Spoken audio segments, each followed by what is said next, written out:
લીંબડીના નાની કઠેશી ગામમાં ભારે વરસાદથી જળબંબાકાર 2 દિવસથી ઘરમાં ઢીંચણસમાં પાણી છતાં તંત્ર નિષ્ક્રિય। દલિતવાસ અને નીચાણવાળા વિસ્તારમાં સ્થિતિ અતિ ગંભીર, લોકો ભૂખ્યા સૂવા મજબૂર। દલિતવાસ અને નીચાણવાળા વિસ્તારમાં સ્થિતિ અતિ ગંભીર, લોકો ભૂખ્યા સૂવા મજબૂર। અધિકારીઓ માત્ર પંચાયતે આવી ફોટા પડાવી જતા રહ્યા હોવાનો ગ્રામજનોનો આક્ષેપ છે। કોંગ્રેસના આગેવાનોએ ગામની મુલાકાત લઈ તાત્કાલિક ફૂડ પેકેટ અને સહાય પહોંચાડવા કલેક્ટરશ્રીને વિનંતી કરી। સુરેન્દ્રનગર જિલ્લાના લીંબડી તાલુકામાં આવેલી નાની કઠેચી ગામમાં છેલ્લા 2 દિવસથી પડેલા ભારે વરસાદના કારણે હાહાકાર મચી ગયો છે। ગામમાં અને ખાસ કરી નીચાણવાળા વિસ્તારો તેમજ દલિતવાસમાં ઢીંચણસમાં પાણી ફરી વળ્યા। લોકોના ઘરમાં પાણી ઘૂસી જતા જીવન અસ્તવ્યસ્ત બની ગયું છે। આટલી ગંભીર પરિસ્થિતિ હોવા છતાં તાલુકા કે જિલ્લા તંત્રના કોઈપણ જવાબદાર અધિકારીએ સ્થળ પર જઈ અસરગ્રસ્ત લોકોની યોગ્ય સંભાળ લીધી નથી। સ્થાનિક લોકોના જણાવ્યા મુજબ તંત્રના અધિકારીઓ માત્ર પંચાયત કચેરી સુધી આવી વિઝિટના નામે ફોટોગ્રાફી કરી ચાલ્યા જાય છે। વાસ્તવિકતામાં ઘરમાં પાણી ભરાઈ જવાના કારણે લોકોને પીવાના પાણી અને ખાવા પીવાની પ્રાથમિક જરૂરિયાત માટે પણ ભારે ફાંફા મારવા પડી રહ્યા છે। આ ગંભીર પરિસ્થિતિની જાણ થતાં જ આજે કોંગ્રેસ પક્ષના આગેવાન અને કાર્યકર્તાઓએ નાની કઠેચી ગામની રૂબરૂ મુલાકાત લીધી। મુલાકાતમાં સુરેન્દ્રનગર જિલ્લા પંચાયત સદસ્ય વાલજીભાઈ દરજિયા, તાલુકા પંચાયત સદસ્ય હરેશભાઈ સાંગાણી, જિલ્લા યુથ કોંગ્રેસના પૂર્વ ઉપપ્રમુખ મેર વિજયભાઈ, પૂર્વ પ્રભારી ગેલાભાઈ બાવળિયા, યાસીનભાઈ, રમેશભાઈ, ઝાલાભાઈ સહિતના આગેવાનો ઉપસ્થિત રહ્યા। આગેવાનોએ ગામની વિકટ સ્થિતિ જોઈ સોશિયલ મીડિયા અને વિડીયોના માધ્યમથી રાજ્ય સરકાર તેમજ સુરેન્દ્રનગર જિલ્લા કલેક્ટર શ્રીને જાગૃત કરવાનો પ્રયાસ કર્યો છે। કોંગ્રેસ આગેવાનોનો આક્રોશ, નાની કઠેચી ગામમાં પરિસ્થિતિ અત્યંત ગંભીર છે। ઘરમાં પાણી ભરાઈ જવાના કારણે અનેક પરિવાર અને નાના બાળકો ભૂખ્યા સૂવા મજબૂર બન્યા।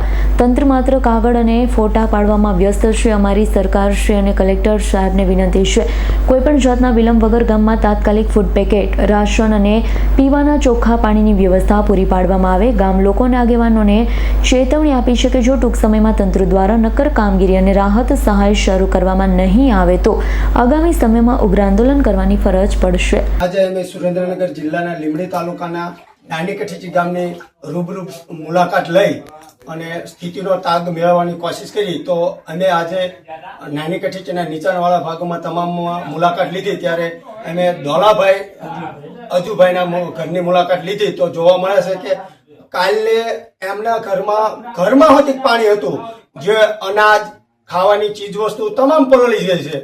એમને અમે રૂબરૂ પૂછતા બેન દ્વારા જાણવા મળ્યું, ભાઈ દ્વારા જાણવામાં મળ્યું કે તમામ ઘરવખરીનો સામાન બળીને પલ્લીને ખાક થઈ ગયો છે। તેવા સમયમાં સરકાર પાસે અમે માંગણી કરીએ છીએ, કલેક્ટર સાહેબ દ્વારા, પ્રાંત અધિકારી સાહેબ દ્વારા, મામલતદાર સાહેબ દ્વારા કે તેઓને આર્થિક રીતે થોડી મદદ કરે અને તેઓને ફૂડ વિતરણ કરે। જે તે સમયે અનાજની, તેલની થોડી નાની મોટી થોડી આર્થિક સહાય કરે તો એમનું જીવન ધોરણ આમાંથી ઉઘરી આવે અને તેઓનું થોડું સ્થિતિનો થોડો તાગ મળે। હાલ આપણે સુરેન્દ્રનગર જિલ્લાના લીંબડી તાલુકાના નાની કઠેચી ગામની અંદર ઉપસ્થિત છીએ અને હાલ આપણે જોઈ રહ્યા છો કે વરસાદના કારણે નીચાણવાળા વિસ્તારની અંદર, ઘરની અંદર, ગામની અંદર તો ખરું જ, પરંતુ ઘરની અંદર પણ ઢીંચણસમાના પાણી ભરાયા છે। હાલ આપણે નામ શું કીધું કાકા? દોલાભાઈના ઘરે આપણે ઉપસ્થિત છીએ અને દોલાભાઈના ઘરની પરિસ્થિતિ તમે જોઈ શકો છો કે રસોડાની અંદર આપણે ઢીંચણસમાનું પાણી ભર્યું છે।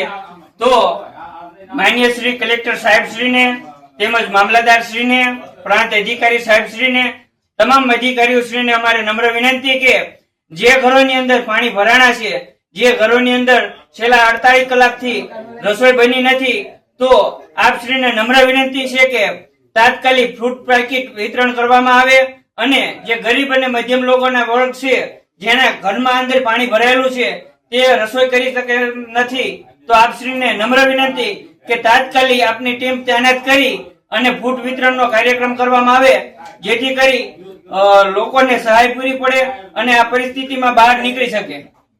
કલ્પેશ વાઢેરનો રિપોર્ટ, S9 ન્યૂઝ, સુરેન્દ્રનગર। અમારી તમામ માહિતીથી અપડેટ રહેવા માટે જોડાયેલા રહો S9 ન્યૂઝ સાથે।